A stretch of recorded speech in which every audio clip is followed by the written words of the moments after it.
All right, welcome to Real Talk Mormonism 7.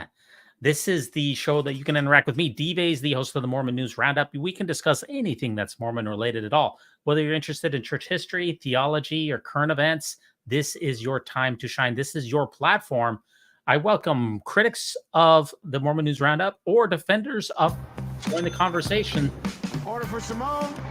I'll be delighted to hear from you at any time. You let me know. Come on down. Now, the link is in the StreamYard there.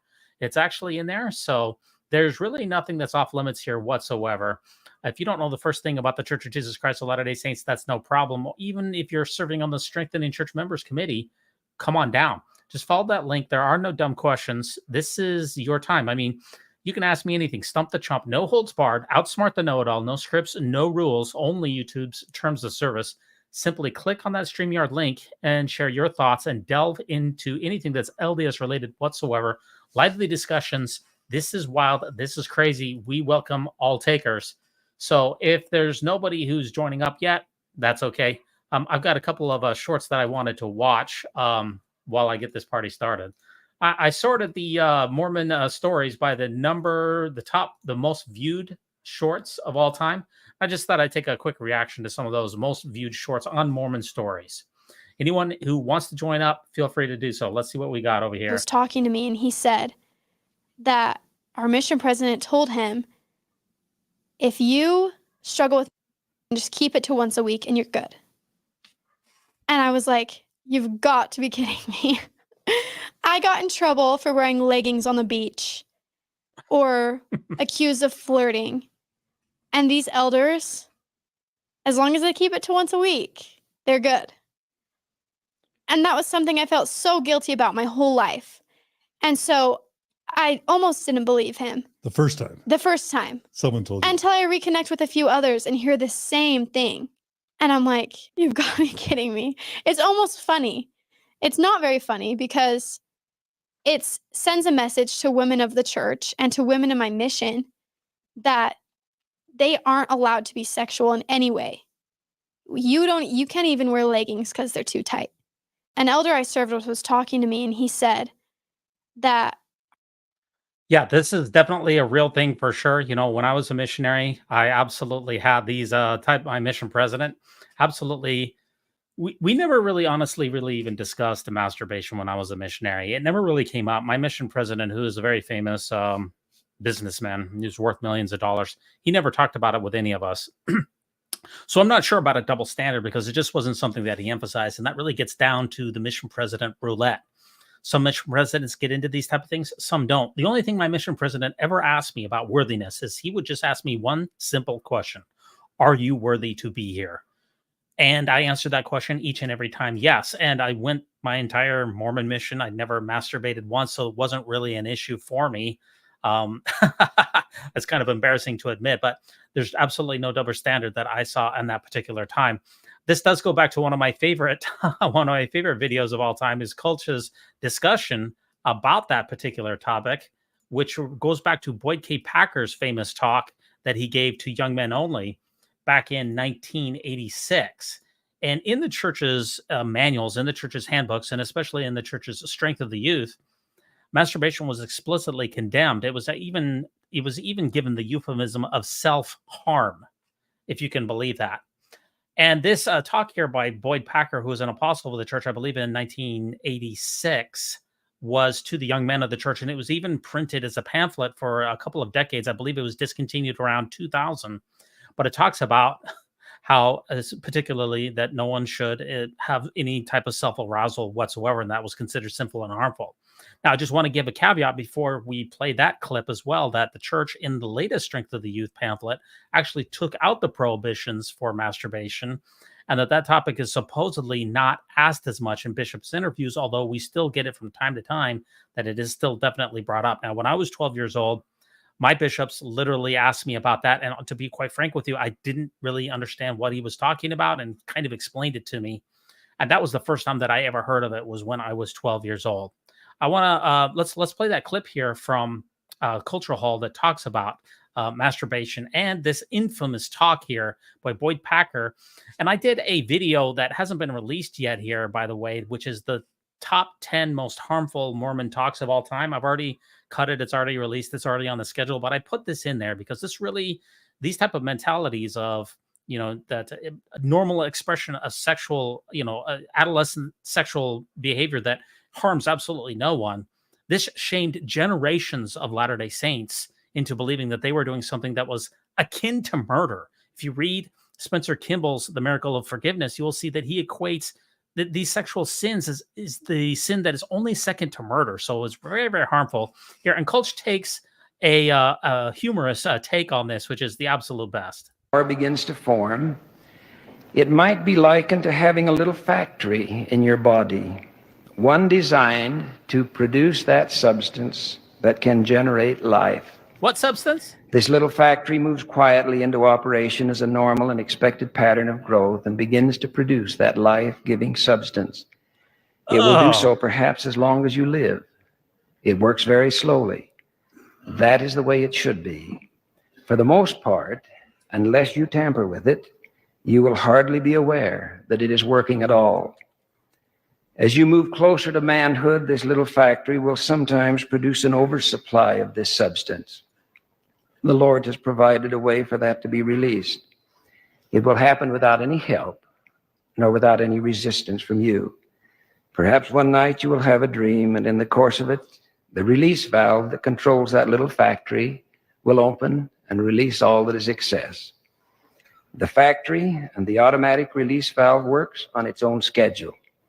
The Lord intended it to be that way. It is to regulate itself. This will not happen very often. You may go a long period of time, and there will be no need for this to occur. When it does, you should not feel guilty. It is the nature of young manhood and is part of becoming a man. There is, however, something you should not do. Yeah. Sometimes a young man does not understand. Perhaps he is encouraged by unwise or unworthy companions to tamper with that factory. He might fondle himself and open that release valve. This you should not do. Oh, no. For if you do, that little factory will speed up, and you will be tempted to tamper with it again and again.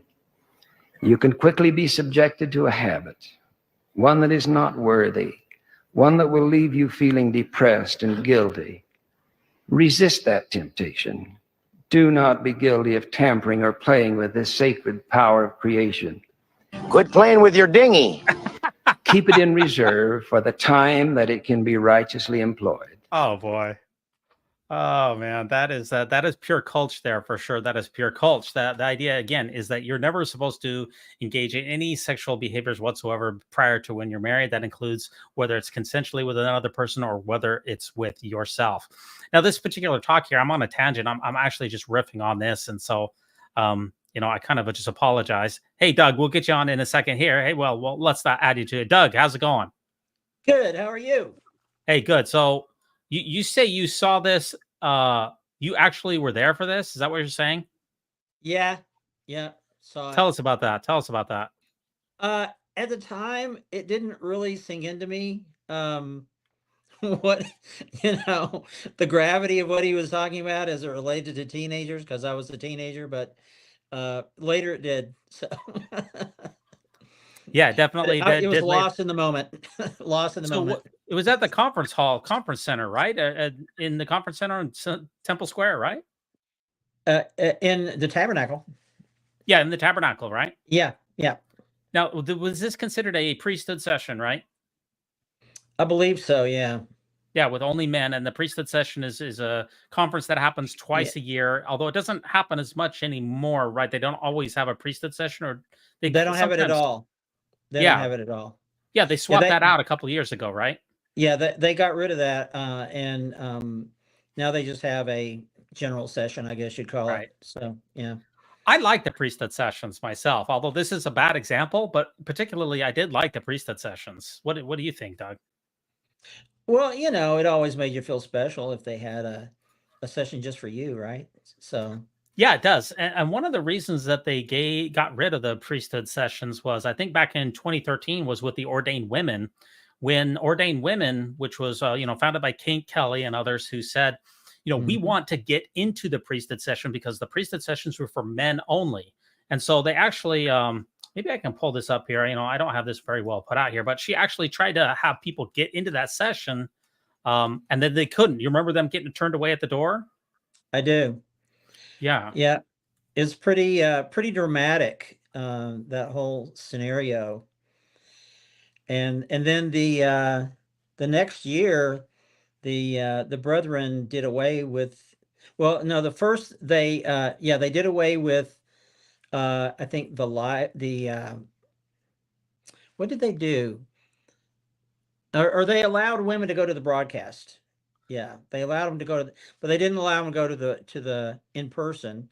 And then a little bit after that, they just did away with the priesthood session. They alternated between the women's and the men's. They tried that for a little bit, and then eventually they just dumped it.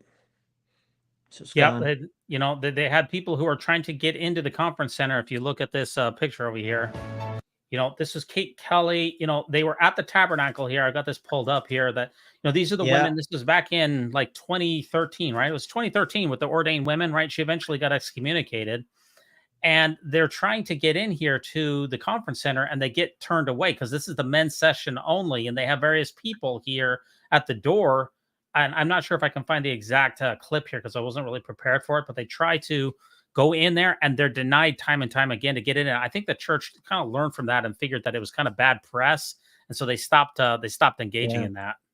Bad press. Yeah. They, each lady walked up and asked to be admitted, and then they were, individually told one by one that they could not enter. So, yeah. Right. Yeah. So that pamphlet, if you go back to it here, and I remember this pamphlet because this picture right here looks exactly like my brother.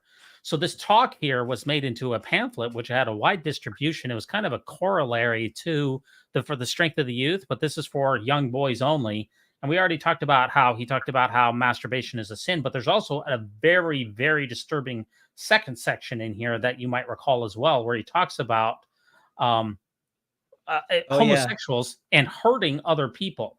So, and I wasn't able to find this on an actual clip on YouTube, but let me just read this to you. And you were there for this, so let me read this to you. Yeah. So Boyd Packer says that while I was in a mission on one occasion, a missionary said he had something to confess. I was very worried because he just could not get. I was very worried because he could not get himself to tell me what he had done. After patient encouragement, he finally blurted out, "I hit my companion." "Oh, that's all," I said in great relief. "But I floored him," he said. Well, after learning a little more, my response was, "Well, thanks. Somebody had to do it. And it wouldn't be well for a general authority to solve the problem that way." And that's it. I'm not recommending this course to you, but I'm not omitting it. You must protect yourself. Do you remember him talking about that? Yes, I do. Yeah. That And was what was your feeling about in direct relationship. That was in direct reference to gay people, and basically saying, "Oh, you should punch them out if they try to do anything that you don't appreciate."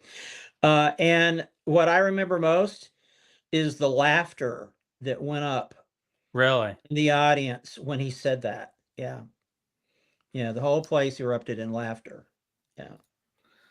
Yeah, so. I mean, just the demonization that, Boyd K. Packer, this was one of his most ardent soapbox issues, one of his pet issues, and said that in the same talk again, he said there's a falsehood that some are born homosexual.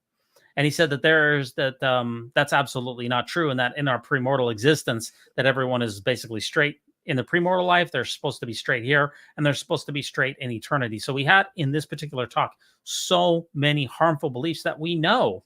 See, we know that that all mammals have a tendency toward homosexuality of approximately a frequency of 10%, and humans are absolutely no different. And so we know that there's significant genetic portions of it. So this is not only the issue of the harm to the gay community, but it's difficult when someone says something that we can scientifically reject, meaning that nobody is born this way, and that we know that for a fact, and that Heavenly Father sent us here to be straight. We know that statement is not true, but then at the same time, he's telling us, "I'm a prophet, seer, and revelator, and I have special insights into how you are supposed to comport your life, about how you're supposed to live, who you're supposed to sleep with, and other things. It's difficult when something has scientifically been disproved and then you're holding up something else. And I can't necessarily disprove if Boyd Packer has seen Jesus or is God's special representative, but I can certainly confirm that that hitting people for their homosexuality is morally repugnant, that people are definitely born gay. And number three, that normal masturbation for most adolescents, the vast majority of it is perfectly natural and perfectly healthy. That's the issue with this entire thing. Yeah. Have you read Greg Prince's book on gays in the church? No. Greg Prince is one of my favorite authors, and Yeah, he came out with a book on that, and I read that. And basically, the bottom line is that the church has gotten the gay thing wrong every single time. I mean, ever since they started talking about it, which I guess was, people didn't really talk openly about these types of things. They were kind of talked about in sort of like code terms in the old days. But I guess in the 1950s or so, something right there, 40s, 50s, it started being talked about more openly in society. And so that's when the Brethren started making these statements about it, But every move the church has made in regards to the gay, quote unquote, the gay question has been a disaster for the church. They've gotten it completely wrong. They've ticked off a whole bunch of people. They've had a bunch of people storm out of the church. They just have not gotten it wrong. And later, they've kind of eaten crow and backtracked on some of the things that they've said, or the policies that they enabled. So it's just something that they don't seem to be able to get ahead of. And I think it's because of the generation that these folks grew up in. I mean, you're talking about 90-year-old people. They grew up at way back. President attitudes Nelson's were almost formed. 100 years old. Yeah. It's you think about that. I mean, he was a teenager in the 1920s or early 30s. Those types of attitudes just get ingrained in you early and kind of hang on. I'm currently reading Matthew Harris's book about blacks in the priesthood, and the thing that's leaping out of every page is just how prejudiced and dogmatic the church leaders were. And they were approaching it from their own points of prejudice, which just kind of kept the church locked into the prejudice. None of them could rise above until President Kimball came along. The prejudice that they held coming into their priesthood office. They were prejudiced going in, and they were prejudiced going out. Yeah. Yes. Yeah. They absolutely were. I'm listening now. I haven't read the book here. I haven't read either of those. I listened to a number of Greg Prince's lectures. He absolutely gives fascinating takes, very interesting stuff. He seems to have all the behind the scenes information, and he comes with the receipts. He's been given access to certain things that nobody else has been access to, including seeing First Presidency vaults, seeing seer stones that nobody else has. He has the receipts, and he gives a great takes on all this. And also Matt Harris here, the Second Class Saints. This book is absolutely groundbreaking. I said it took him 15 years to write it. I can listen to Matt Harris talk about anything for any period of time. He is absolutely one of my absolute favorites. And the series that they're doing on Mormon Stories, which is going behind the scenes on this particular book, absolutely fascinating. I'm just riveted. I watch every single episode. Really, really important stuff. Yeah, me too. I love it. And he is one of my favorite authors. And he has an awesome book on Ezra Taft Benson, if you haven't read that one. Yeah, super awesome. I've listened to his lectures on. I'm not as much of a reader, but I am a huge podcast aficionado. So I've listened to a lot of his books, especially on Ezra Taft Benson, The Making of Modern Mormonism. That's the book you're talking about, right? Yep. Yeah. And he's the world's greatest expert on Ezra Taft Benson. He's one of the greatest experts on, on the blacks in the priesthood and the band there as well. I put together a video that talked about a couple of things. We were talking about the gay issue here and about, in particular, President Nelson. I put a video together that hasn't been released yet. It's called The Top 10 Failings of President Russell M. Nelson as a Religious Leader. And I put handling of the LGBTQ plus issue as my point number 9. I just want to play like 3 minutes of this for you, get your reaction, because he has definitely dropped the ball on the so-called gay issue within the church. He is certainly, I would say it's a failing. So let's check out what I believe. I'm going to give you about 3 or 4 minutes of my thoughts on this. Fail. President Nelson's handling of LGBTQ plus issues has been controversial. His policies and statements have often been and hurtful, leading to significant backlash and contributing to the mental health crisis among gay church members. His incongruous backtrack on the policy of exclusion, which banned children of gay parents from church membership, is a prime example of this inconsistent message.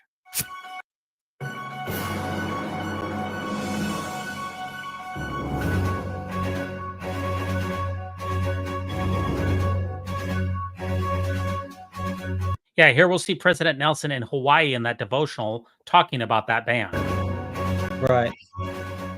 Now I'm going to give some irreverent commentary. I like my commentary that goes along with this. Watch the subtitles. The first presidency and quorum of the 12 apostles counsel together and share all the Lord has directed us to understand and to feel individually and collectively. Right, sure. Then we watch the Lord move upon the president of the church to proclaim the Lord's will. Oops. This prophetic process was followed in 2012 with the change in minimum age for missionaries. And again with the recent additions to the church's handbook, consequent to the legalization of same-sex marriage in some countries. Yeah, so this is the policy. If your parents are gay, you can't join Jesus's church. And I'm mocking that as saying how inspiring that is.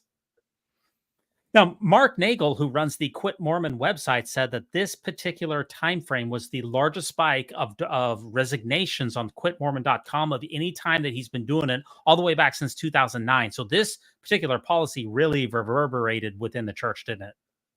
Yeah, I had a nephew and his wife quit the church over that. Yeah, this was huge. Now, church doesn't release all their statistics about who at the church resigns their membership. Well, we can only assume that it would track in a similar vein. You know what I mean? Let's keep going. Filled with compassion for all. Compassion? And especially for the children. What? We wrestled at length to understand the Lord's will in this matter. Compassion. Wait a minute. Did I hear that right? Compassion? I don't know about that, Doug, but basically he said we listened hard for invisible voices in our heads. Ever mindful of God's plan of salvation and of his hope for eternal life for each of his children. We considered countless permutations and combinations of possible scenarios that could arise. And fast. Okay, let's back that up for a second. So hold on. Yeah, they considered countless permutations. Translation, we talked to the lawyers.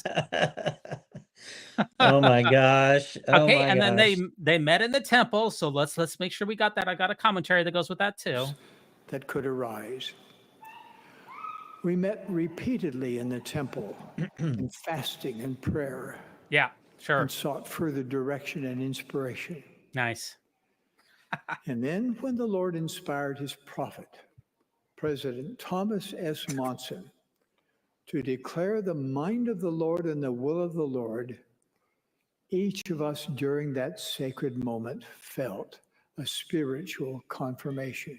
Translation. Once again, I'm translating this for you, Doug. Oaks and I pushed this through because little Tommy was out of commission. Is that pretty fair? I would agree with that. I think so. Yeah, that's probably. I think that's pretty fair. Yeah, it was our privilege as apostles to sustain what had been revealed to President Monson. Revelation from the Lord to his servants is a sacred process. For those who do not deserve. Now, this next talk here is the last talk to talk about this, because I believe that this is a failing of President Nelson as well, because this talk in particular, October 2018, out of all the talks that Dallin H. Oaks has given that have been anti-gay over the years, and there's just been so very many of them, I believe that Yeah. this probably is the worst one. And this is the one that got the most amount of protest and was covered the most in the news in 2018. So I pulled out the most harmful rhetoric, because this is during the policy of exclusion, when the church was even more doubling down on the anti-gay sentiment, because the policy of exclusion hadn't been repealed yet. So Oakes is feeling, emboldened that he can really let it loose, and the anti-gay rhetoric, he really ratchets it up. So, and I'm going to give you some inspired, Doug, I'll use that term in quotes here, some inspired commentary that you'll see in the Okay. subtitles. Okay. Desire. By the way, I want to go and do like I want to do like a new channel or something, part of this channel, where I go through old General Conference talks and I give the subtitles that I think would be appropriate to help people understand the messages. I started that with this video, and I think that'd be kind of fun to do, but we'll just have to see. So here we go. This talk was maybe the worst of the worst in the modern era. Now, there's earlier talks that have been much more harmful, like Hartman Rector Jr. His talk, his turning the hearts talk, which was back in 1971, I think, which the church ended up redacting a bunch of it and was covered on the New York Times. That was probably one of the worst. And then we have Mark E. Peterson, who gave a number of absolutely horrible ones. But as far as in the modern era, this is probably the worst one. Not desire or qualify for that. God has provided other, though lesser, kingdoms of glory. Okay, so what is he saying there, Doug? Provided other kingdoms of glory. What is he saying there? He's like, if you're not gonna 100% toe the line the way we say it, then you're welcome to go to a lesser kingdom, condescending, kicking the, what. Right. So it's basically gay. If you're gay, you're a second-class citizen, not only in the church, you can't have full activity. You can't go to the temple. You can't have full activity. You can't maintain a full calling. But not only that, in the afterlife, you will also be a second-class son of God in the afterlife, or daughter of God, because you will go to a so-called lesser kingdom, right? That's the basic idea. Yeah, lesser. Okay. Yeah, lesser. Yeah. Gotcha. Anyone who understands these eternal truths can understand why we members of the Church of Jesus Christ of Latter-day Saints think as we do and do as we do. I will now mention some applications of these eternal truths, which can only be understood in light of God's plan. Some are troubled by some of our church's positions on marriage and children. Our knowledge of God's revealed plan of salvation requires us to oppose current social and legal pressures to retreat from traditional marriage and to make changes that confuse or alter gender or homogenize the differences between men and women. We know that the relationships, identities, and functions of men and women are essential to accomplish God's great plan. Yeah, he always trots out the idea that we know something. Well, knowledge in this life is something that's demonstrable. You have to be able to demonstrate knowledge, otherwise you don't have that knowledge. And until he can demonstrate that he knows all these things that he's claimed, all he has is faith, and it's really just a blind faith. Well, and their definition of gender, they don't even know what gender is, I don't think. I mean, gender is very much a social construct. Absolutely. And they talk about gender like it's biological sex, and it's not the same thing.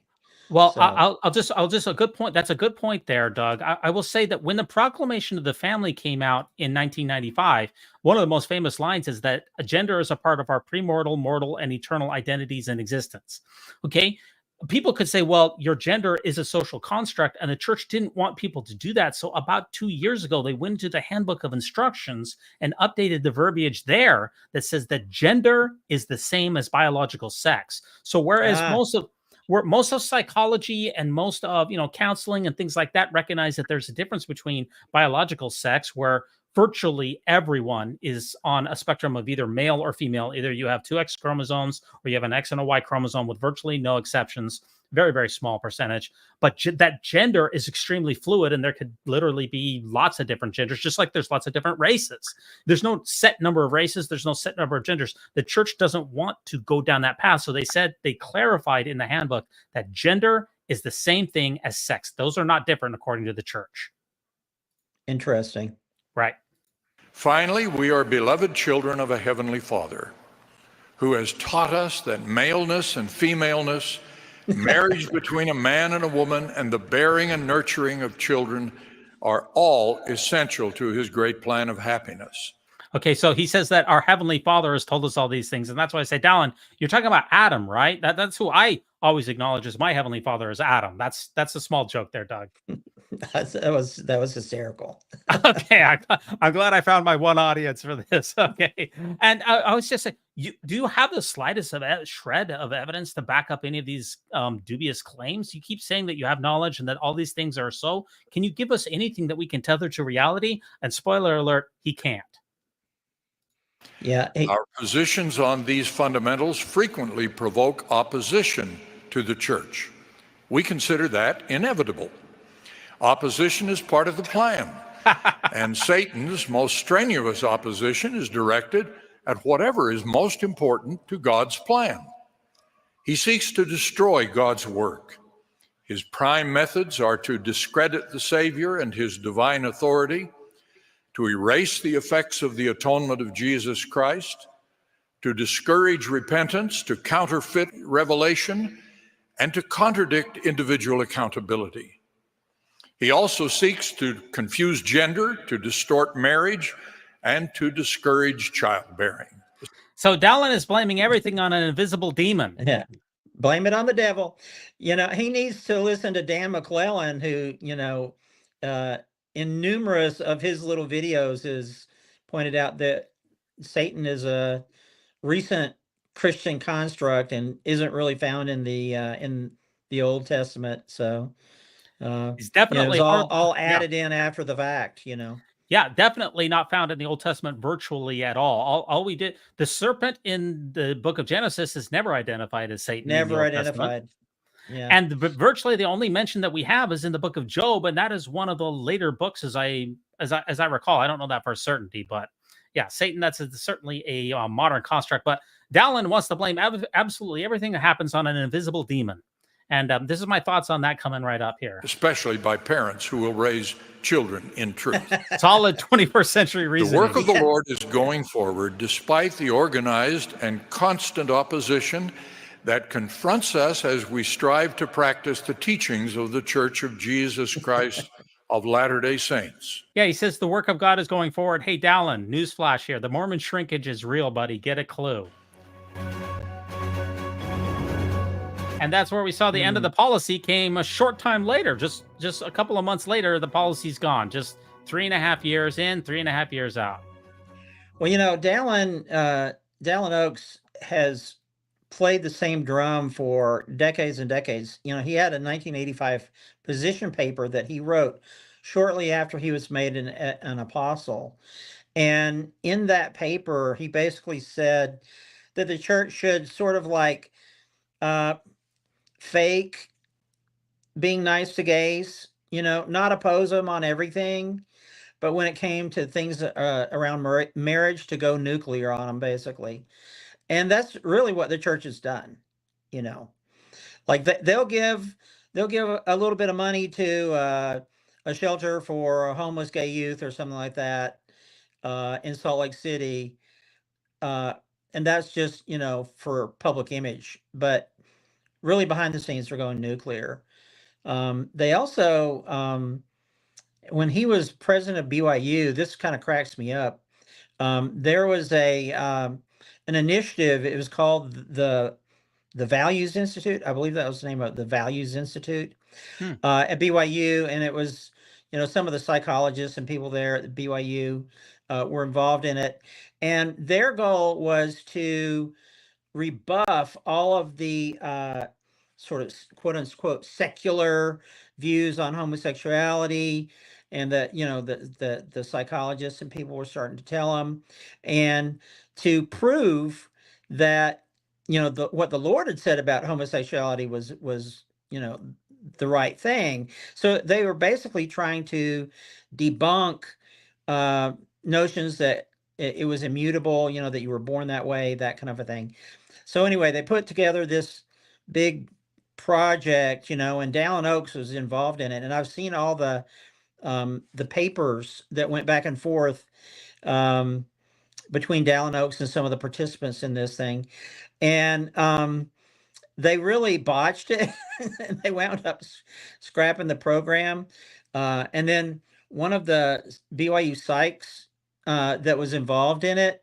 His son was gay, and after he died, his son got all the papers that, that's before the church reined in all these internal memos and things, and published them all. So that's how we know all about this thing. But they were going to write this big old book about the true nature of homosexuality and how they were going to be able to cure it with the proper counseling and programs and through spiritual reconditioning.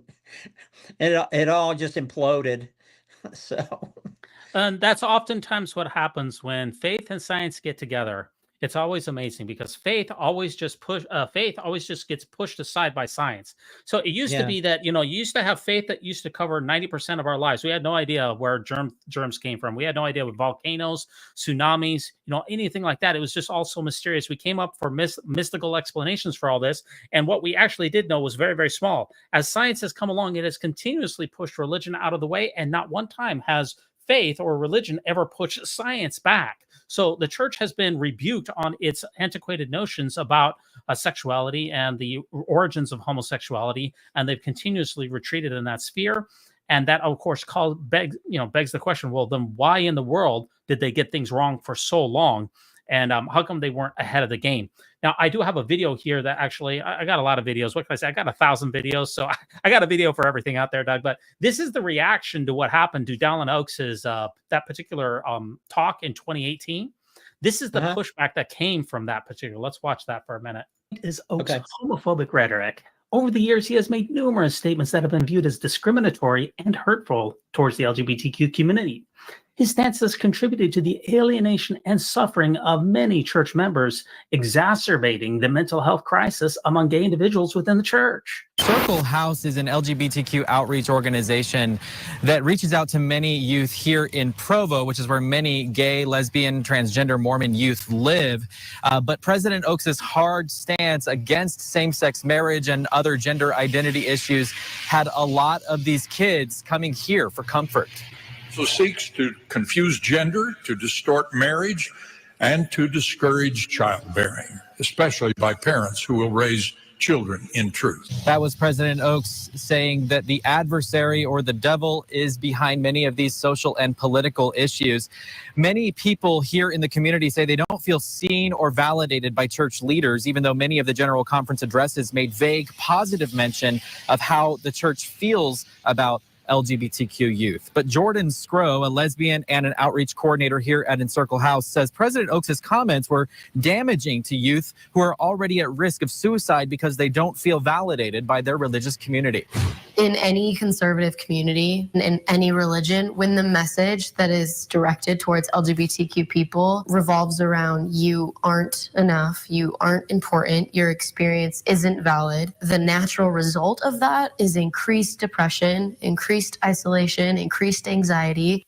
Now, Scrow says the talk particularly troubled transgender youth who may still be coming to terms with their gender identities. She says Oaks's comments Saturday invalidated their experience. In fact, on social media, many people have been reaching out to LGBT LDS youth at risk of suicide, pointing them to crisis hotlines. If you or someone you know is at risk right now, you can call the number on your screen. That number is 1-800-273-8255. Now, it is important to point out that the Church of Jesus Christ of Latter-day Saints has said in the past that it wants to reach out in love to LGBTQ members of the church. However, they do say that acting on those feelings is a sin. Homophobic, man. You okay? Sorry, I always put in these jokes at the end of these. What's your reaction to what the people were talking about that particular conference talk there, Doug?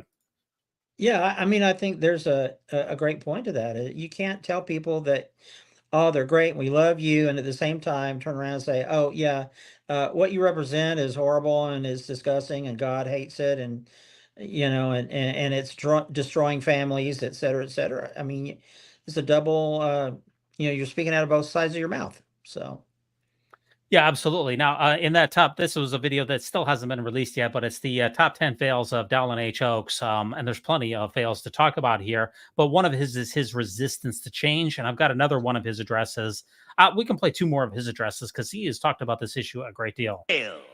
Oh, Orthodox has been resistant to many progressive changes, both within the church and across society, often taking a conservative stance on social issues. This resistance has created friction and division among the members who are advocating for a more inclusive and forward-thinking approach. Same-gender attraction presents many issues and questions in society at large. These include what causes it, whether it is subject to change in kind or degree, and whether or the extent to which laws like marriage should accommodate it. So I want to just back that up there, because he said what causes it, what's the origin of it, and guess what? He's going to dodge all that. He's not going to answer any of the hard questions. Mm-hmm. The only thing he's going to talk about is how we should discriminate against them. That's the only question that he's willing to talk about. Yeah, well, that's they've kind of backed themselves into a corner, really. Right. That's really the only thing that they can talk about anymore. So exactly, because the church is retreated. It used to say we know exactly where these things came from, where supposed sexual orientation, homosexual orientation comes from. Yeah.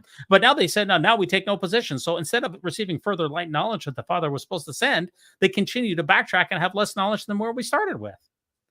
And this is the whole point here: is the church lost its same-sex marriage opposition war. The war is almost over. I mean, there's still aspects of our life that same-sex marriage, they don't have the same rights in some sphere, but with the federal recognition of gay marriage, that has helped a great deal. There's still some places in employment and other things that same-sex marriage is still struggling in, but the church has lost the war. They have waved the white flag with the marriage for when the church, remember, it came out in favor of the marriage, the Marriage for All Act, or was it the Respect for Marriage Act? Do you remember which one it was? I don't remember. It's the Mormon. Maybe it was Respect for Marriage. I think Respect for Marriage. I think it was the Respect for Marriage Act, or was the Marriage for All Act. I'm trying to find this on the fly here. Yes, here it is. It's the Church of Jesus Christ of Latter-day Saints here. Just what is that? A year and a half ago, gave its support on Tuesday to a federal bill that would provide increased protections for same-sex marriage. This is from the New York Times here. This was back in November 15th, 2022. And this is the headline: Mormon Church voices support for same-sex marriage law. Now, Doug, why in the world would they voice support for that after all these clips that we watched? Why in the world would they want to voice support for this now? Oh, you got me.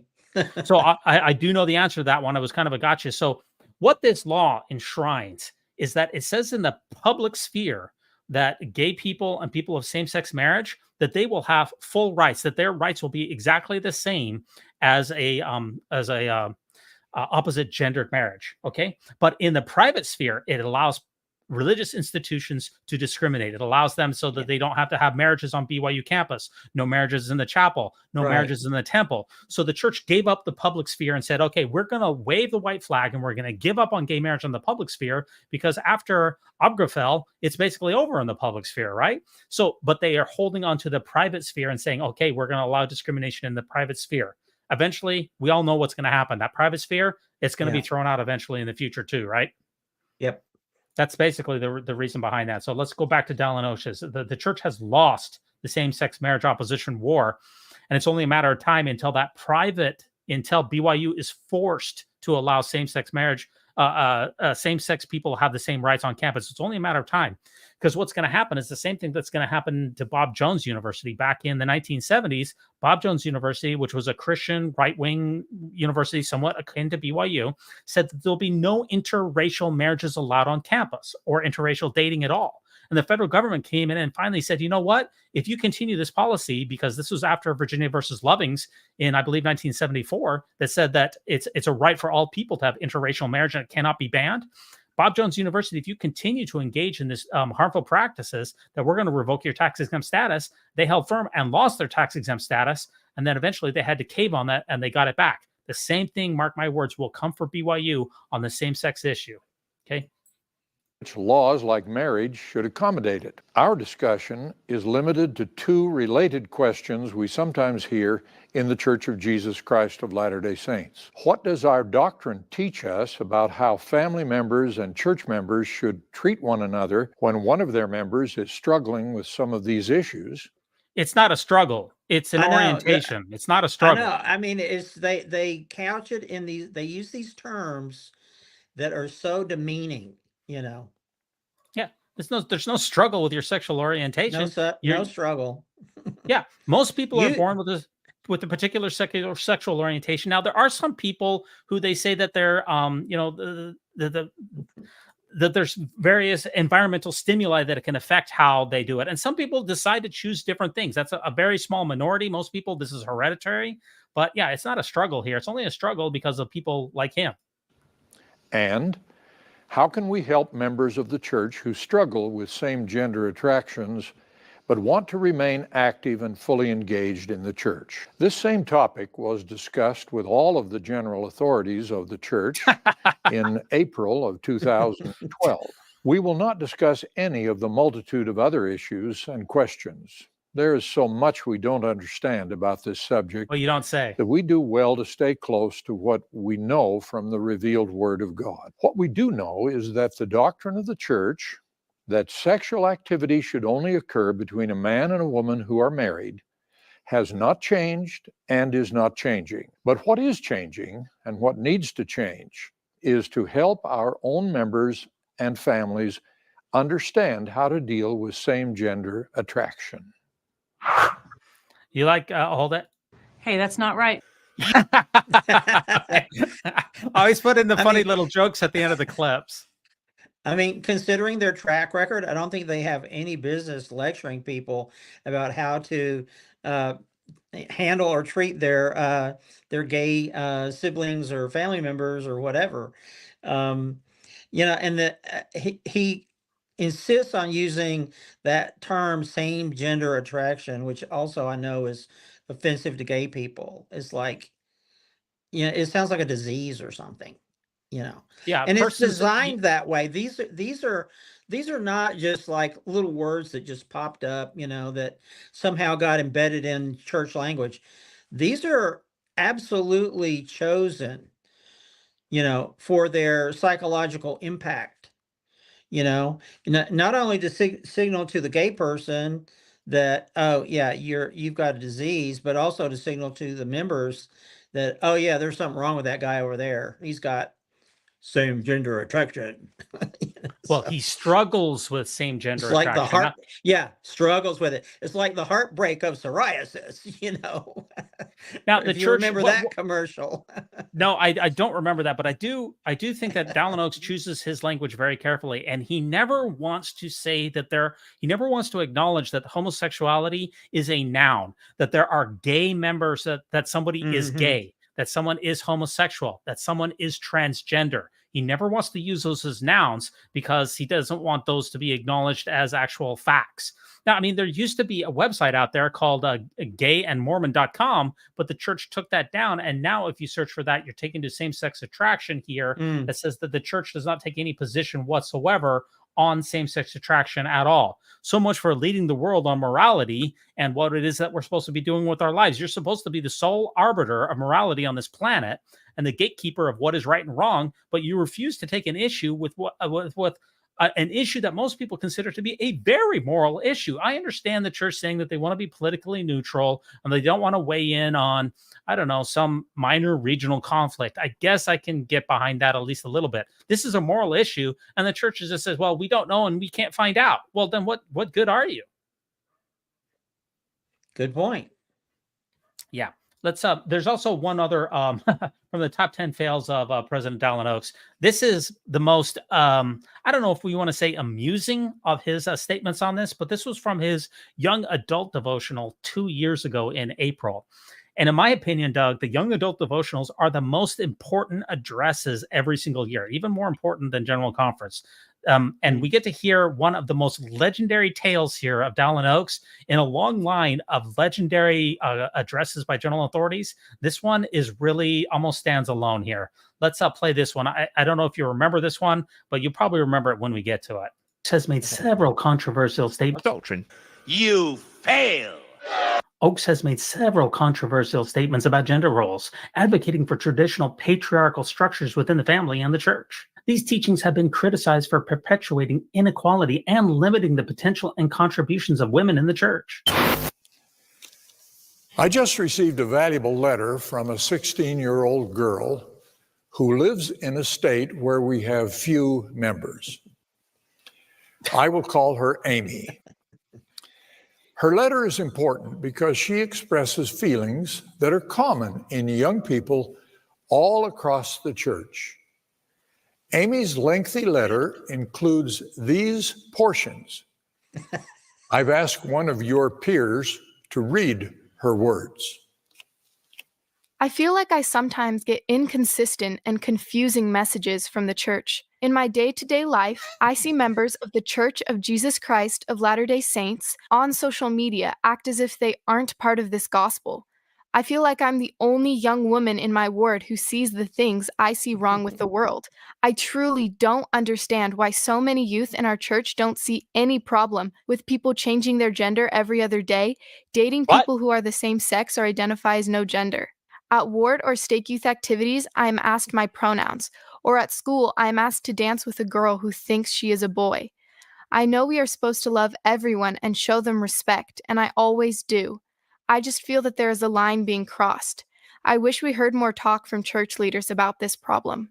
This is a letter from a young woman who is about the age of the high school seniors in this audience.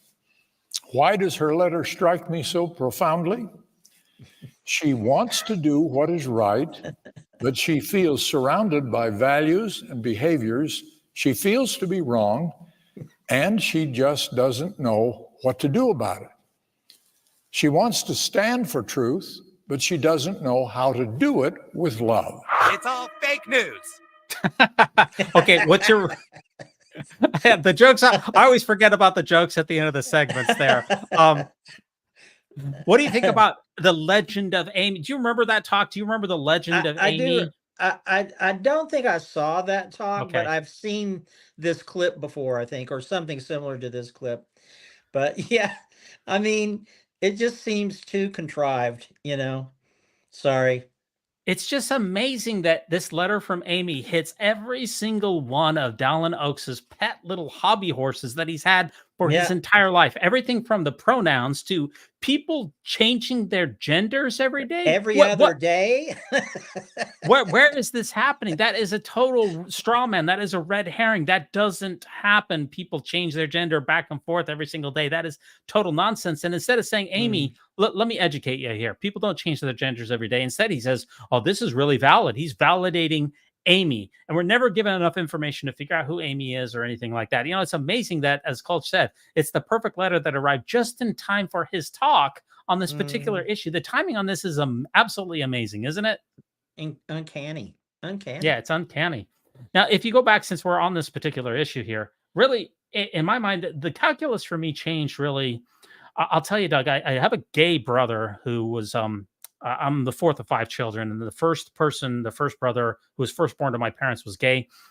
He was one of the very first openly gay Utah politicians, and I didn't have very much empathy or compassion for him at all. I didn't understand, you know, being gay, and as a faithful member of the church, I dismissed him and dismissed, you know, I just figured that he was just like Dallin Oaks said, he's not going to be in heaven in the afterlife, and that's just too bad for him. And I had no compassion or empathy.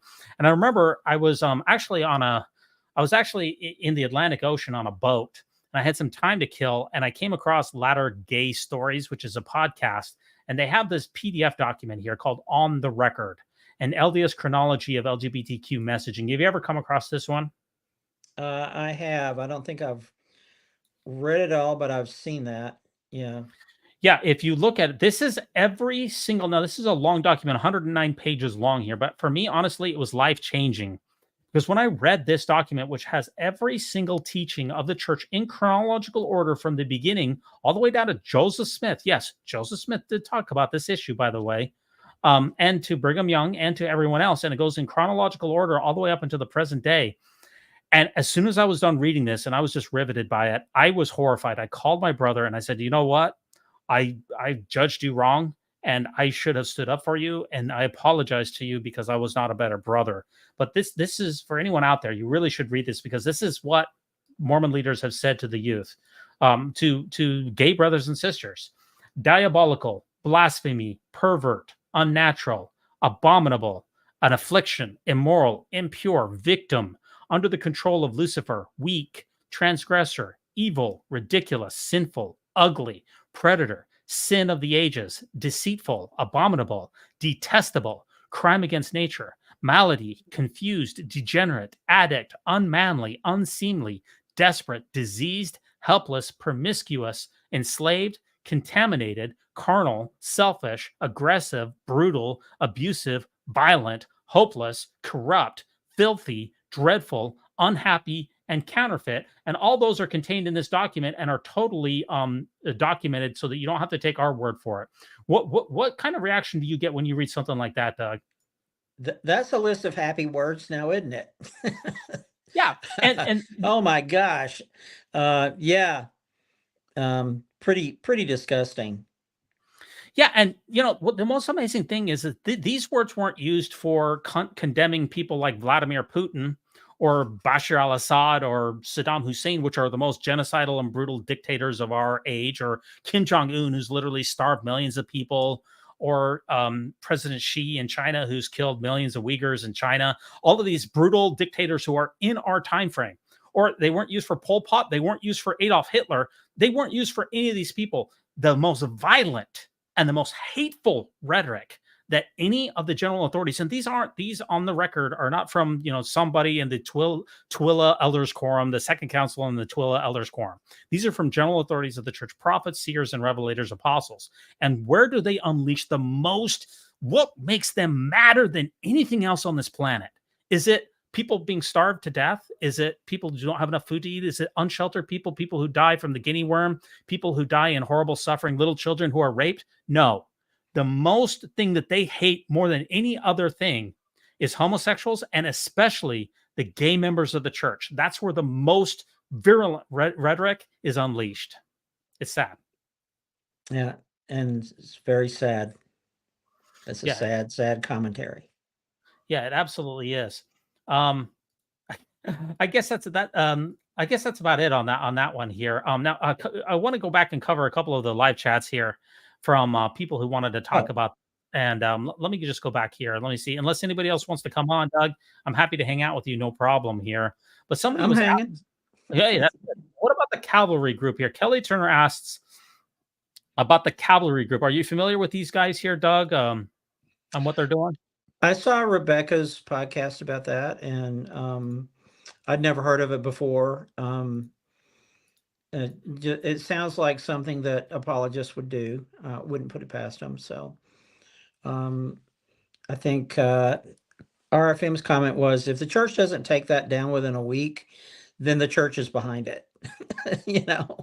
Because it's the kind of thing where these guys are, at least they're saying they're going behind their mission president's back and doing all this stuff. Well, the church usually is pretty protective of its missionary force. Usually don't like that kind of thing going on, especially if the video that they showed is representative of the nastiness. I mean, super nastiness that's occurring in some of these calls between the investigator and the missionaries, or I guess the missionaries basically just drop out of sight, and it really winds up being the apologist and the investigator or their pastor or whomever. But yeah, it's kind of a bait and switch, really. Yeah, we'll get you on here, and we've got some friends joining us for the conversation. Then the missionaries just disappear, and they're just left there to be grilled by these clowns. Yeah. Yeah, the video in particular for me was the most shocking part of the interaction here. Yeah. I think we can play that video for a minute here. This is a group of people who are supposedly assisting missionaries in doing proselytization. Let's play that clip here. And this is the most interesting part here. We have an investigator. We have a discussion with Ray and his pastor. Ray is apparently somebody who's investigating the church as a potential convert. And there's some missionaries. And then there's the Cavalry, which is people who are supposed to be helping the missionaries teach discussions, which is very unusual here. But let's see this interaction here. Church/Trinity. I'm not gonna read it. So if you're not gonna explain it, then you're not having a conversation. No, there's gonna be an author that explains it. No, you can explain it, and then we can take. Because you won't shut up. I say one word. He actually asked you to, then you said he won't. So you don't. I'm having discussions over what teaches. I say, does the Bible teach this? I thought it was just a simple thing. Right after you. Oh no! Joshua, you're not having discussions over what teach means. You're having discussions over whether an old document that's written can tell us things which it cannot, factually, objectively. Okay. Then A what I'm book going to do can't is teach. I'm going to A look. book contains words, and you have to interpret them. That's our point, especially when it's an old document, an ancient document. You have to interpret what the words mean. That's all we're saying. And you think what? It's so clear from 2,000 years ago that we can just understand it? No. It is. It's that clear. What I'm asking you And is what happens is every explain time I try your and get understanding of the there, every Trinity. time I try and get there to explain it, No. I get interrupted. Every No, you time I don't. ask you, what you do is you say, I'm going to post a link. Explain it. I'm going to post a link. Well, I'm not going to read it. Oh, okay. All right. But we're at a You ready? standstill. Why don't you do this? Send the links to Ray. He can send them to the missionaries, and I don't need you because I'll just read it. Okay. We'll go through Right? here. You ready? Right. That's some pretty, really whacked out stuff. That is some really wacky stuff there. Yeah. Not a very good discussion. That's for sure. And if you go on to and look on YouTube on this Missionary Discussions website here, more about this channel here, they've only got a few hundred subscribers here, but these are these discussions here with missionaries who are being backed by these weird apologists here. Some really whacked out stuff here. Very, very weird things. I don't know. I don't have a good feeling about this, to be honest with you. But Yeah. my entire thoughts about the Cavalry, first of all, I watched the episode this week, and I'm going to have to tell you that I disagree with a lot of the premise of the outrage. And let me tell you why. Okay, I was a missionary, you were a missionary. When I was a missionary, we had no access to information that could have helped us with any of the questions that we might have. None. I couldn't ask my mission president about it. It was not a two-way conversation. I had questions, for instance, about the Book of Abraham, and there was no possible way for me to investigate those things or do any research or do anything about those things. What this group, though, and that's very harmful. So essentially, I was only fed a correlated version of Mormonism, and I passed that on to my investigators, and I had no ability to answer any questions or do anything like that on my own. That's very harmful, and that's part of that bite model of high control. What this group is doing is giving these missionaries access to additional information. Yes, that information is certainly pro-church, but any extra information in my mind that is given to missionaries is a good thing. I don't see the outrage that I saw in this particular podcast.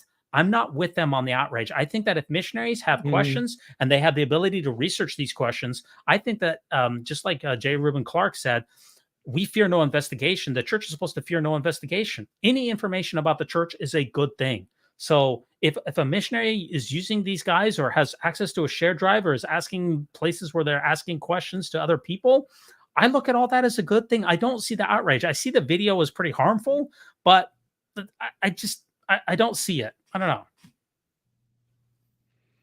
know. I think the what I got as far as the outrage goes is that they're kind of doing it behind their leaders' backs.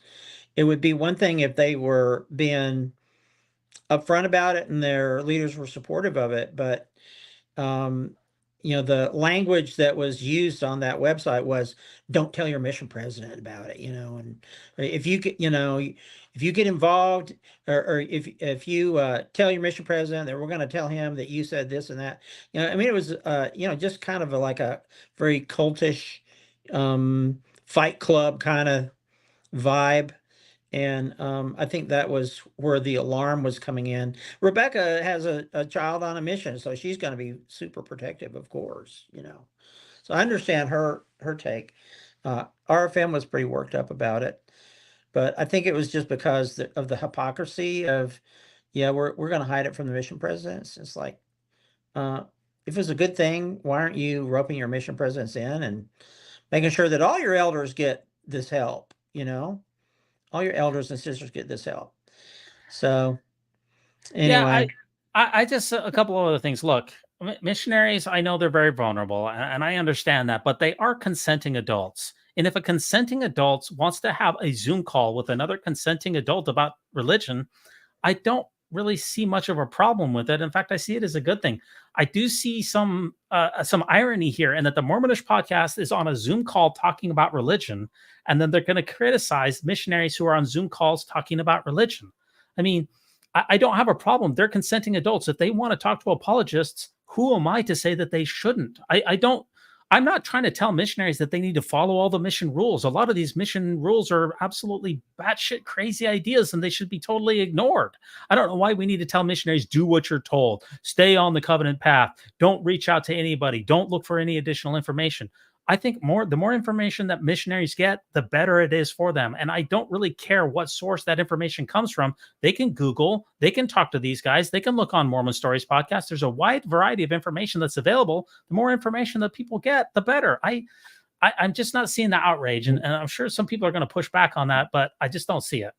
No, that's okay. And I think it might be kind of a bad look to have podcasts that are critical of the church jumping on this, because it makes it look like, oh, we're afraid of those apologists. You know, it kind of looks like we're going to tattletale and get you in trouble because we're afraid, that you're going to help out the missionaries. That's almost what it looked like to me. That I had that thought last night as I was watching it. But I understand both sides. It's one of those kind of things where there's no real, I think, right or wrong side. You can have an opinion on either side, and you'd probably be justified in what you're thinking. So, yeah, I mean, Cult's saying, do missionaries need apologists? No, they don't need apologists who are going to tell them what they believe. Now, this is where I'm going to push back on this.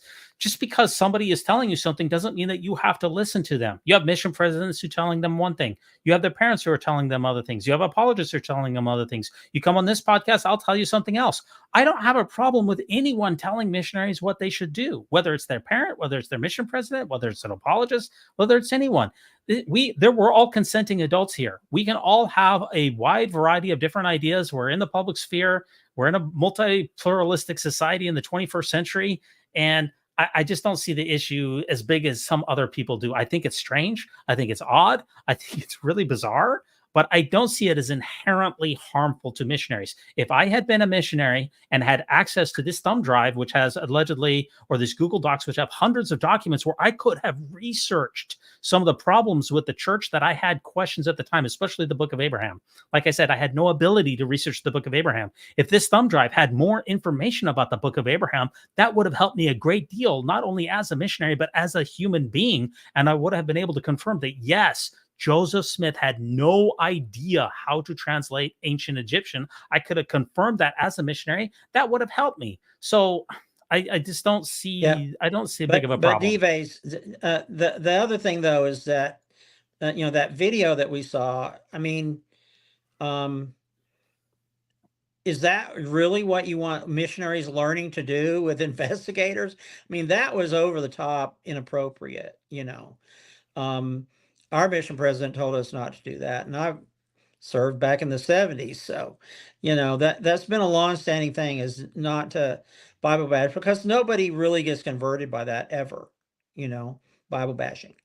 So I just think that if they're getting on learning that approach, that's a really bad thing.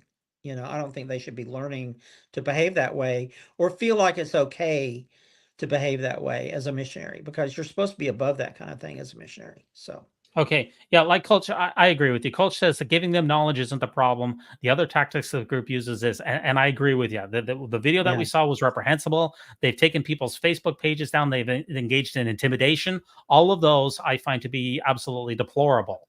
So, and then somebody else said, they want to dox in Rebecca, and how insecure are them? I agree. Nobody should be doxing anybody. Nobody should be trying to shut down Facebook. Nobody should be engaged in any of this hate speech. The video was reprehensible. But as far as giving missionaries access to additional information, I really have no issue whatsoever with people getting information from any source that they want. See, we have to teach people critical thinking skills, which means you get information from various sources and then you examine it and you think critically on your own. We shouldn't be spoon feeding people only the correlated curriculum. Otherwise, in my opinion, that's a bad deal. Well, but these apologists are going to be spoon feeding them the correlated curriculum, or a variant that apologists seem to have been able to get by with running out there. That the church supports these apologists. They're on the payroll. So even though it might not be But how quote do we know unquote that? How do we official, know that, Doug? How do we know that these no, particular okay, apologists are on the payroll? There's a fair. I was telling this to college. There's a fair conference where the visiting general authority spills the beans and talks about how the church had donated $1 million to them or something like that, and it's like, whoa, okay, that was pretty direct. So yeah, they do that. The church is sneaky about that, and they do that also where they get rich people to donate. They have their own little network how they accomplish these things. But Yeah, if anyway, you take, for instance, if you take Scripture Central, for instance, which is not officially affiliated with the Church of Jesus Christ of Latter-day Saints. However, apostles come and speak there. Apostles have fundraising for that. A lot of rich Mormons donated to it. Senior missionaries volunteer for that organization, and that's an apologetic organization. And the Church of Jesus Christ of Latter-day Saints, although it does not give money directly to it, it can give money to other foundations who then do give money directly to some of these organizations. But the issue here is do we have evidence that the church is giving money directly to these apologists as part of the Cavalry? I don't have that information. I don't know that information. As part of the Cavalry, we don't know.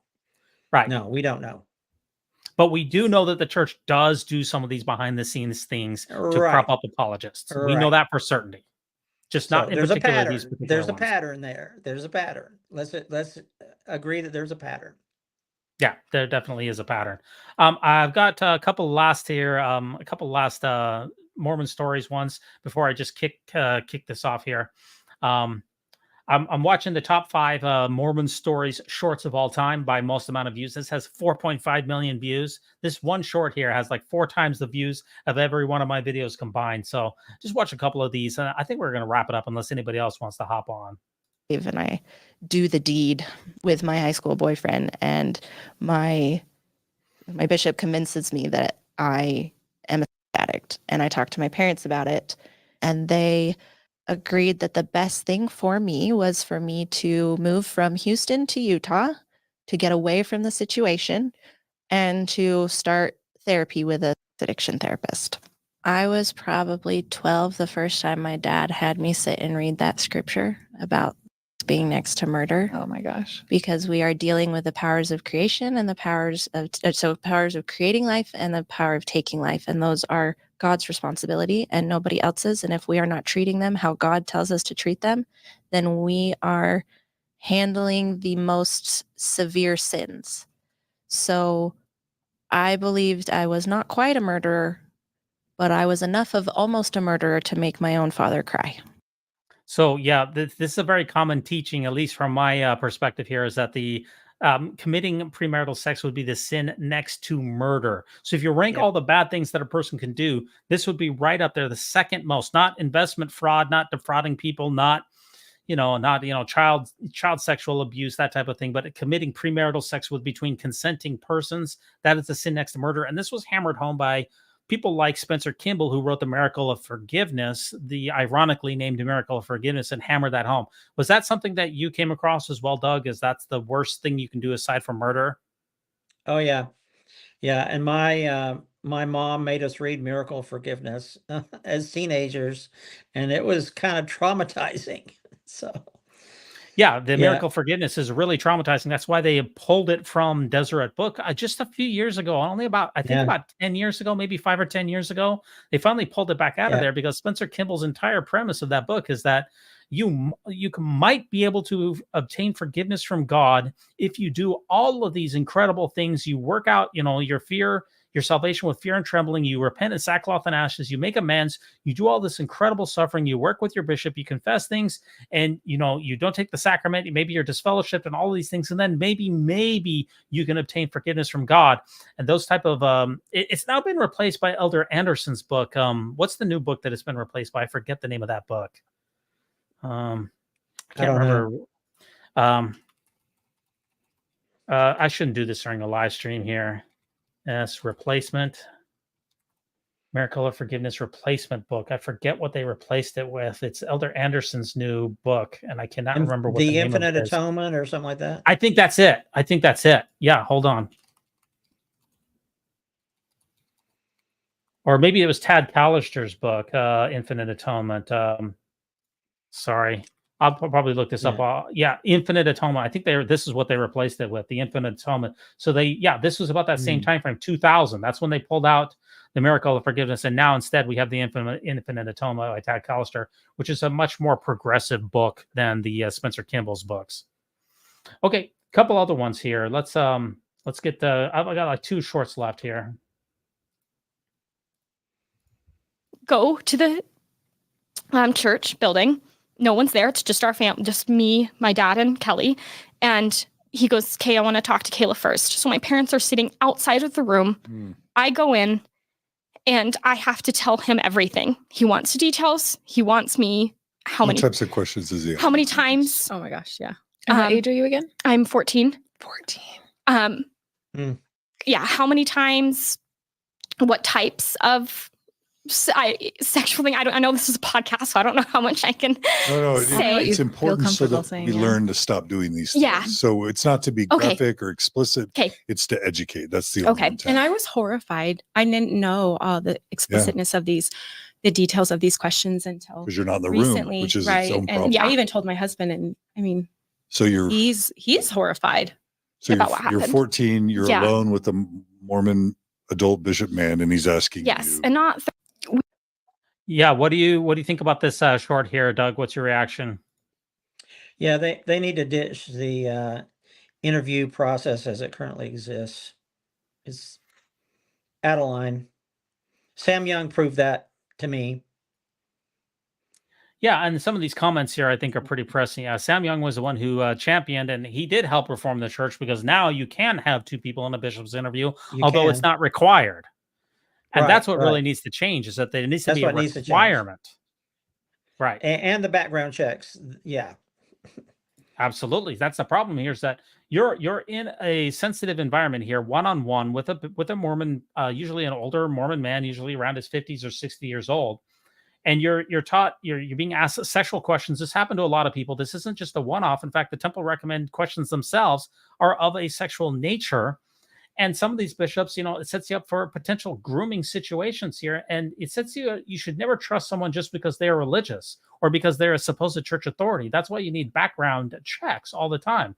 You can say she's still living in that moment. You can see that she's traumatized. And other people are saying, well, this happened to me as well. And no parent should allow their minor child in an interview without them at their side. It shouldn't be, even if they're a bishop, that doesn't matter. These questions are inappropriate. And without background checks, we have no idea whether this bishop is on the sexual offender list or whether he's had problems in the past with regards to sexual issues in minors or really anything about him. You're just taught as a child to implicitly trust these older men, and especially young women. That puts you in a potentially very harmful situation. People like Sam Young were the people who protested these types of interviews. The church has gotten better, but it's still not good enough. Agreed. Yeah. Okay. Couple last shorts here, and then we're gonna end this one here. Here we go. Polygamy once, and I said it was a mistake, and my mom corrected me. She said it was not a mistake. It was, how do you think 90% of the church members got here? They came through polygamous families, and this is how the church was built up, and we needed that. Even though it was difficult, we needed it. And she said, look at men. They are polygamous. They are not satisfied with one woman. They are polygamous humans. And she said, and females, we're built to receive. Look at us, how our bodies, our anatomy, we're built to receive. The men are built to give it. This is my mom speaking.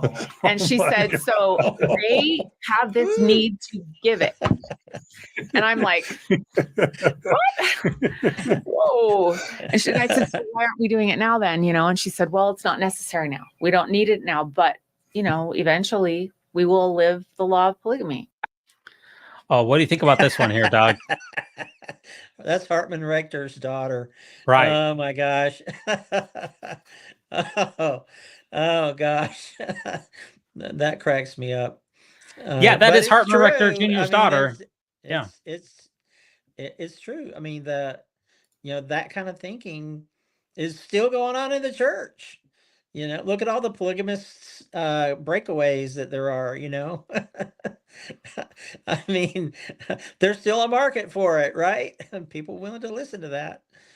So. And a couple things, like you said, this is Hartman Rector Jr.'s daughter, who's a general authority of the church in the early 1980s, I guess it was, and one of the last general authorities who was really a convert of the church, other than Patrick Kieran himself is a convert, but it's rare to get a convert of the church. Hartman Rector was, I believe, in the Navy, and then he joined the church, I think when he was around 21 or so. But yeah, she's talking about a polygamy and the history of the church and how that is still a specter that lives over, especially women.